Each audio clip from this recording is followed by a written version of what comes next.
everyone. Welcome to a new episode that me and Kim are doing, where we write stories, or at least for this one. We're going to be telling you a tale. More specifically, Kim will be telling you a tale. I am just here for introductions and to give you a little bit of pre-ASMR. If you enjoy this content, make sure that you like and subscribe.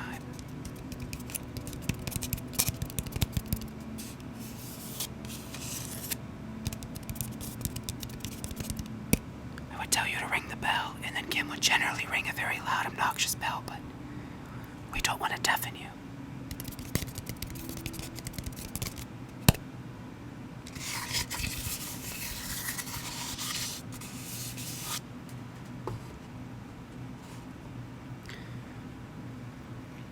This tale is going to be about a boy home alone one night where things don't quite go as he has planned. If you're familiar with our channel, you know that we like to refer to the Book of the Dead for all things creepy. So I shall open the book, and then I shall turn it to Kim.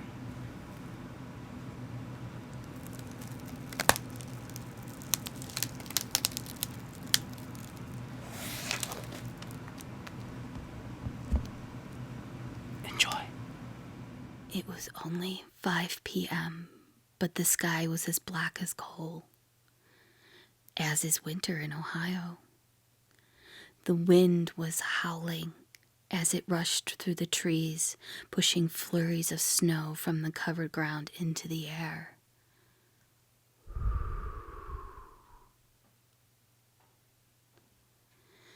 A storm was coming, and fast. Besides the ominous howl of the wind, the forest lay completely silent, but not empty. No, something lurked in this forest. Something sinister and ancient, even. That existed long before Brandon's parents had their isolated, modernly designed home built here to separate themselves from the public. Unlike us, this being thrives in this weather and is soon to unearth itself.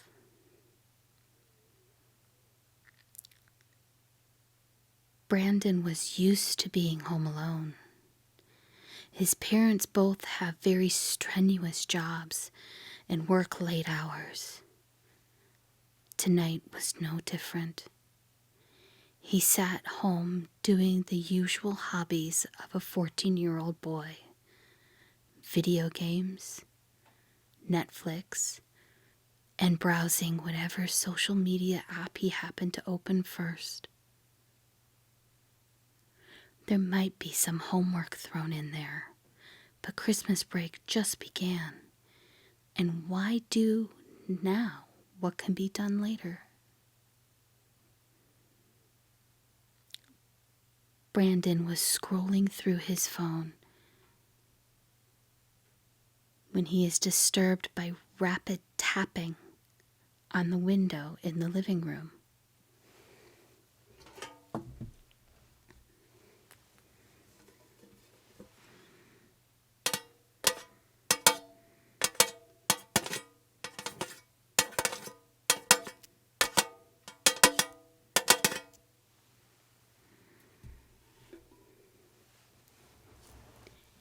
He goes to the window to see the immense amount of sleet and snow pounding against the window that is producing a sound akin to dumping sand.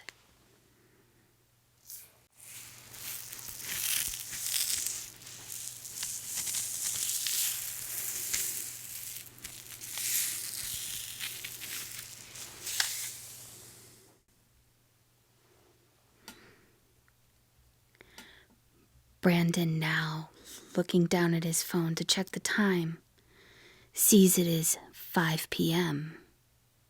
His parents are never this late.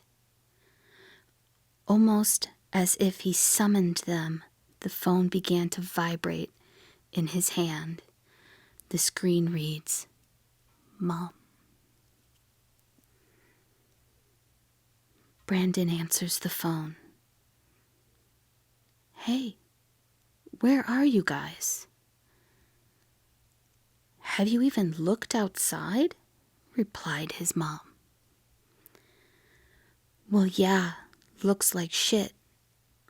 But where are you?" His mom, taking a sigh first, then says, "Dad and I carpooled today, and when I got him, the weather was just too bad to risk driving in. It's nothing but ice. We are staying in a motel and will be home first thing tomorrow. Will you be okay?" Brandon, in a very teenager way, replies, "Yes, Mom. I'm not a kid." "Well, all right. There is plenty of food, and like I said, we will be on our way back first thing in the morning," said his mom. "Okay. You guys stay safe, and again, I'll be fine," said Brandon. His mom replied, "I love you." And after a quick and hushed, "Love you too," the conversation was over.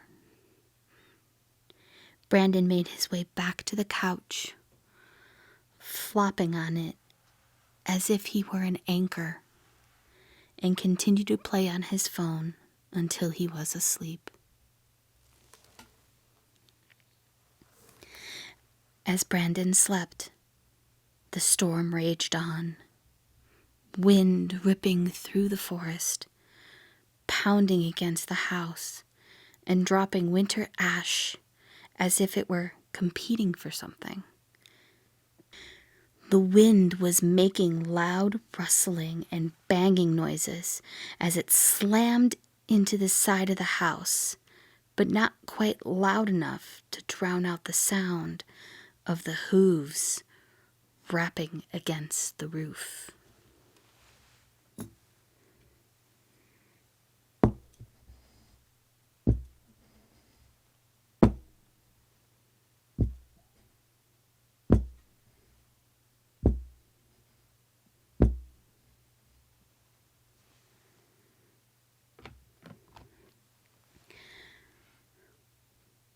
Brandon woke up in a startled fury as the pounding on the roof stopped. He wondered if it was some kind of dream dripping into reality, or if he had actually heard it. The room was dark, so dark that when he looked out the window, the room and outside blended into one seamless, endless void. He took a long, deep breath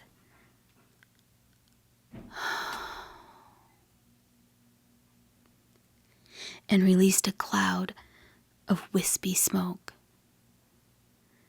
It was freezing. The electric must have cut out when he was asleep. He looked down at his phone. Time reading, 3 a.m. He made his way into the kitchen, fumbling through the dark to find a flashlight he knew to be in one of the drawers.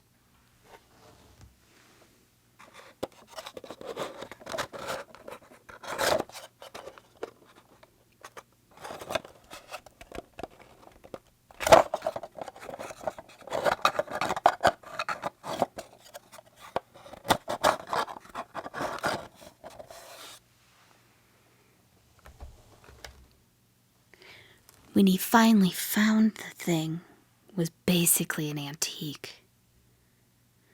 switching it on and off until the light finally stayed on, instead of a pathetic flicker.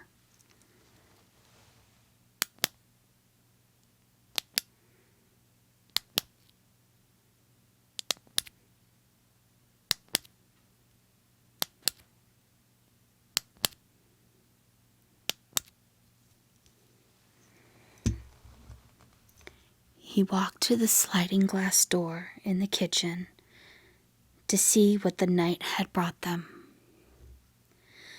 The ground covered in even more snow, at least 4 additional inches, deep enough that he would have to make a path in order to leave successfully. He looked out across the empty field that surrounded their home in a near perfect circle to the edging forest. Feeling that still, empty deadness that only winter can encompass so perfectly. Except there was more. Something living, looking back at him with glowing yellow eyes. Just as soon as he made eye contact, it was gone. "What the hell?" Brandon exclaimed, rightfully confused.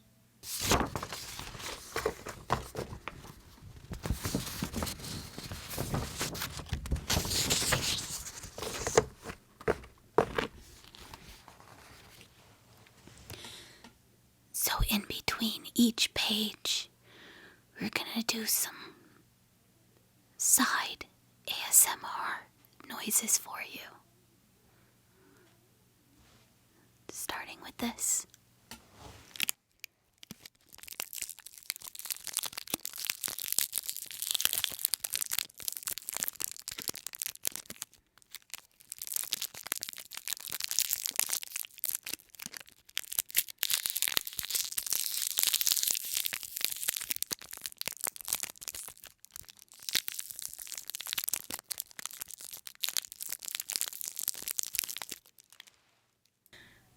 Brandon, now disturbed, made his way back to the living room to look out the window, shining the light through the windows to the trees, but he saw nothing. Thinking, for being so old, this flashlight sure is bright. He points the light to the ground and gasps. Prince. Prince, unlike anything he's ever seen. And he has lived in the woods for 4 years. 4 winters, and never once saw anything like this. Large, hoof-like prince, but elongated in a way that matched no animal he ever saw.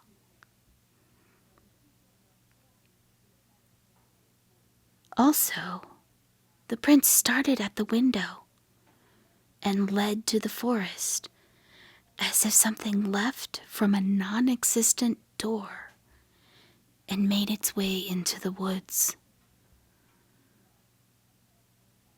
That's when it hit Brandon. The noises on the roof. Could something really have been up there? And it jumped off and ran to the woods? It's bad enough he is alone.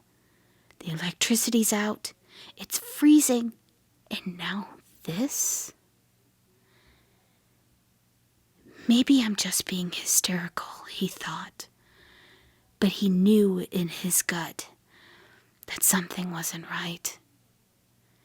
He didn't know how to describe it, but the The air felt wrong. The house had a study, and in this study, Brandon knew his dad had a pistol. He had never used a gun before, but thought it might be a good idea to retrieve it, just in case, and hope he could make it work. He made his way to the study and opened the drawers to find the pistol.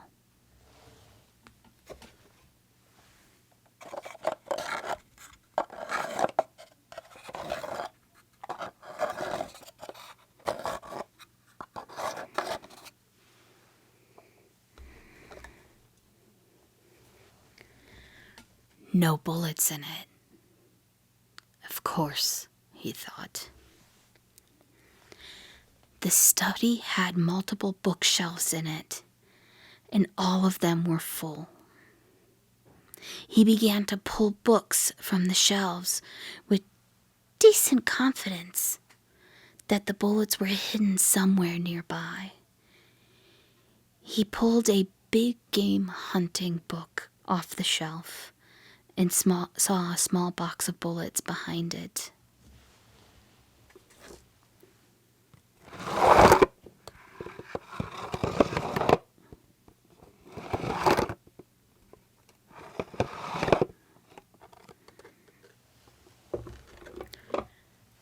That's fitting, thought Brandon. He got the bullets in the clip and loaded the pistol, then left the room. While walking down the hallway that connects the kitchen to the study, his light began to flicker. He smacked it against his leg, and it turned on and off multiple times until it decided to stay lit again. Piece of crap, said Brandon.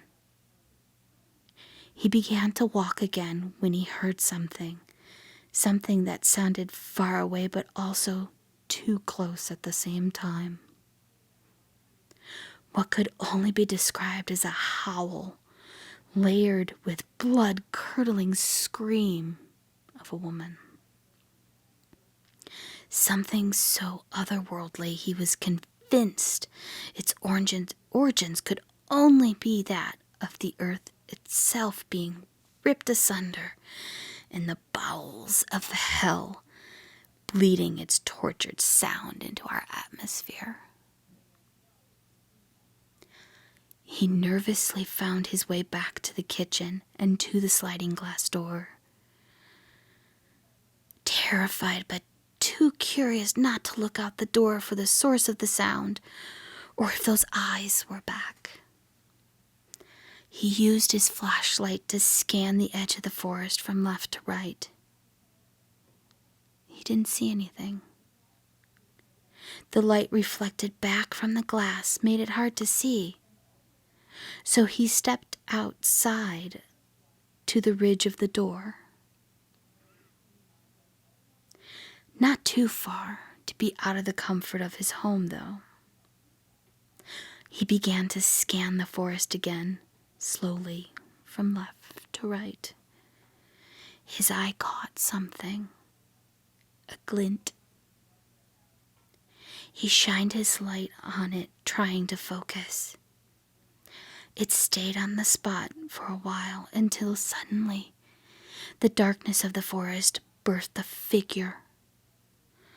Tall and slender, standing on two legs, with massive antlers that reached towards the sky. Long, dangling ornaments of some sort that looked like symbols from a time long ago hung from the creature's horns.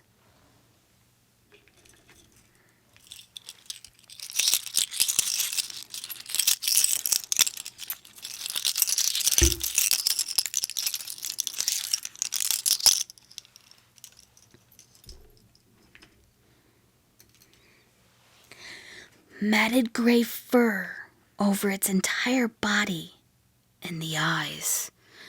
those golden yellow eyes that penetrated the darkness as their own source of light. It was obvious the creature saw Brandon, but he quickly turned off his light.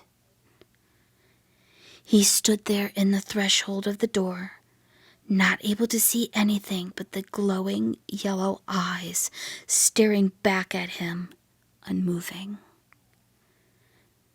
Brandon finally takes a slow step back, re-entering his home when the creature lets out that same horrendous scream that tore through the air, that Brandon could feel in his soul. He rushed back inside, slammed the door, locked it, and ran back to the study. He entered the study and promptly locks the door behind him before hiding under the desk. He can hear the horrible screaming from outside getting closer and closer. The screaming stops and it is silent for a moment, but only a moment. A loud crash comes from the kitchen. A sound of broken glass scattering over the tile floor, followed by the sound of glass crunching underneath the creature's hooves.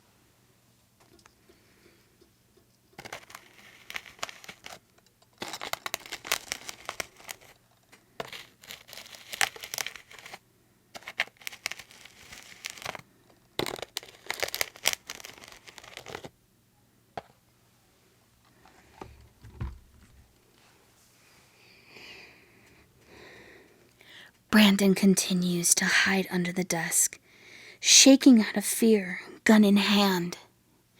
He can tell the creature is getting closer by the sound of his massive antlers scraping against the ceiling.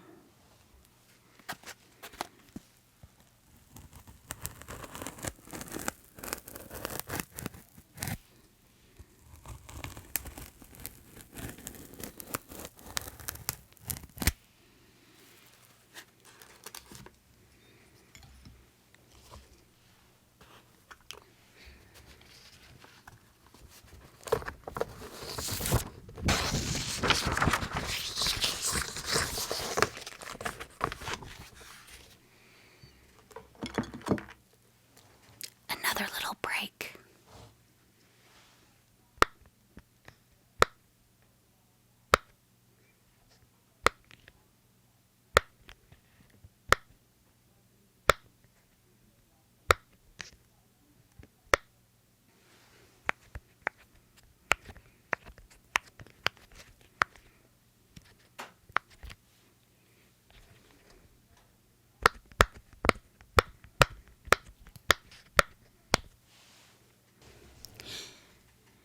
The doorknob to the study began to rattle.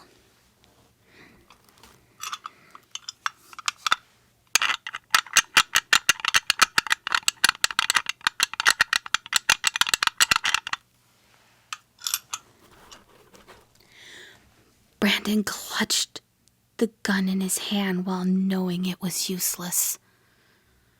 The creature began to bang on the door with more force in each exceeding thud. The wood bending, creaking, and cracking as it began to splinter apart.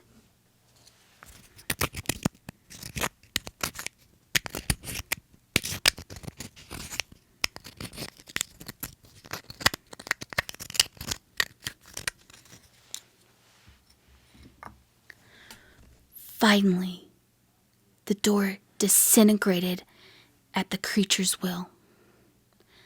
Brandon, still in hiding, noticed the room light up. Did the electricity come back on? No, he knew that wasn't the case. He had never seen a light like this. It permeated the room, leaving not a single shadow. It was blinding, but also intoxicating. He was drawn to it, seduced by it. The urge to be in it was so strong he couldn't resist. Brandon crawled from underneath the table and stood up, bathed in the radiant light. It was the most amazing thing he had ever felt. Every single nerve ending in his body was lit up, and he was drenched in a sobering warmth. The light slowly began to fade, and Brandon was overcome by an overwhelming sorrow, and the smell of rot filled the room. The creature, Brandon thought. The light had encompassed every part of his being, and he had briefly forgot the horrors that were currently taking place. He slowly turned to face the creature, knowing running wasn't an option. It stood there slightly hunched over, antlers touching the ceiling, and now he was able to get a good look at it. Details that he had not been able to see from so far away. The yellow, glowing eyes weren't its only eyes. It also had 2 additional pairs of jet black eyes underneath. Its snout was similar to that of a horse, but with large, razor-sharp looking teeth. It was not snarling, but the teeth were simply exposed, as if they had always been that way. To each of its sides were long, gangly arms, and at the end of those arms hung 4 long black claws on each. Brandon looked at him and dropped the gun. He was completely paralyzed by all he could do was watch. The creature slowly made its way to Brandon, dragging its long nails across the desk.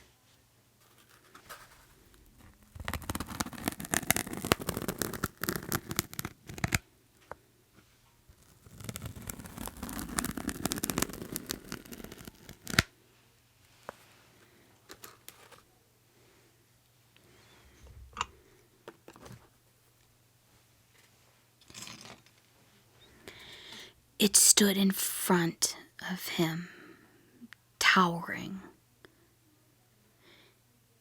It outstretched its long arm and grabbed Brandon by the chin, forcing him to look upwards directly into its glowing yellow eyes. The room slowly began to turn the bright white light again until the room was gone, and all that was left was the perfectly pure white light. He felt the sensation again of pure, unfiltered bliss, but it wasn't sustained long before the white gave way to the cold, endless black void, and the only light now being the yellow of the creature's eyes. In fact, all there was were the eyes. No creature, not even him. It's as if the eyes had swallowed him, and how he was just floating, bodiless, in an empty abyss. He floated there, stagnant for what seemed like years, when suddenly a million sounds at once came crashing onto him like that of a tidal wave. Sounds of joy, sounds of horror, sounds he had never heard before at once, and all continuous. It kept growing louder and louder until all the good sounds faded out, and all that was left was a sickening cacophony of human sadness. Sounds of war, famine, abuse, everything dark that is imaginable. Just when this was just too much for him to bear, for any moment longer. Images came flooding in the same way, from good to bad to terrible, all being shown to him in a maddening flurry. And yet somehow he could fully see each individual one.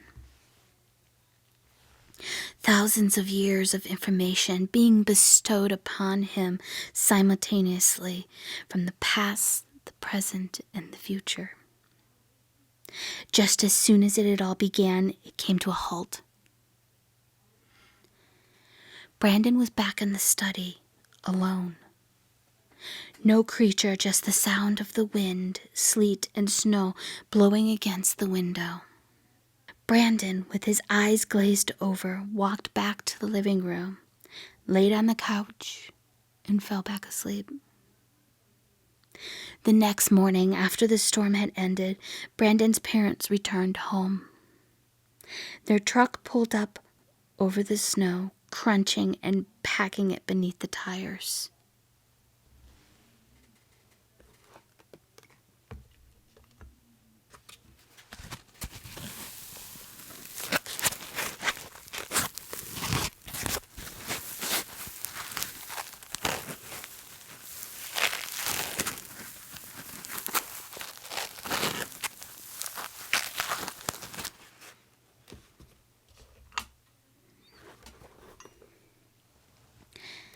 The house and the surrounding forest shimmered in the glistening sun as they made their way up the drive.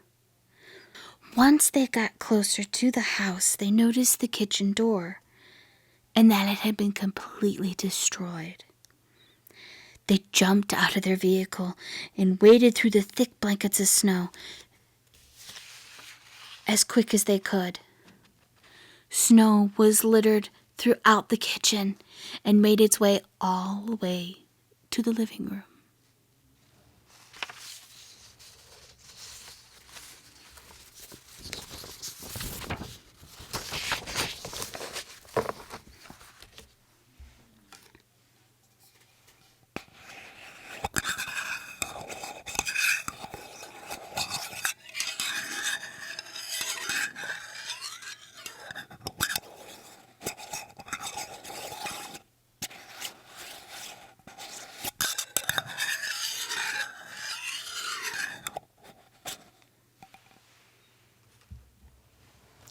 "Brandon!"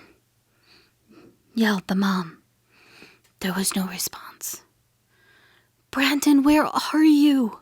she screamed, now in a panic. She sees his head appear above the back of the couch as he sits upright. She runs, grabbing him and hugging him, asking what happened.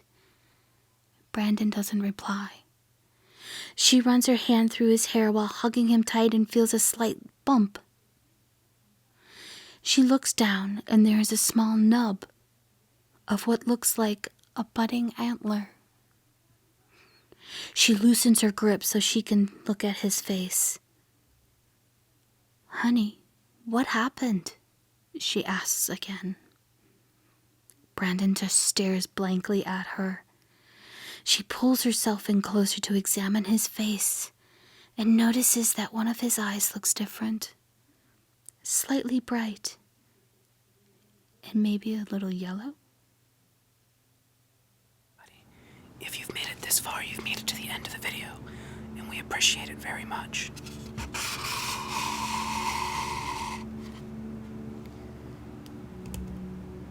If you enjoy this type of content, let us know and we shall continue to make it.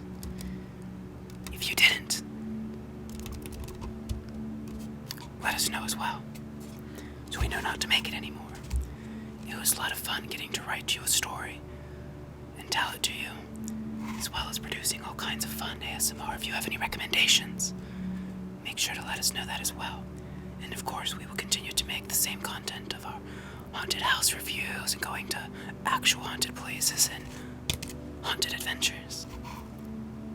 But for now, thank you very much for watching, and we'll see you in the next video.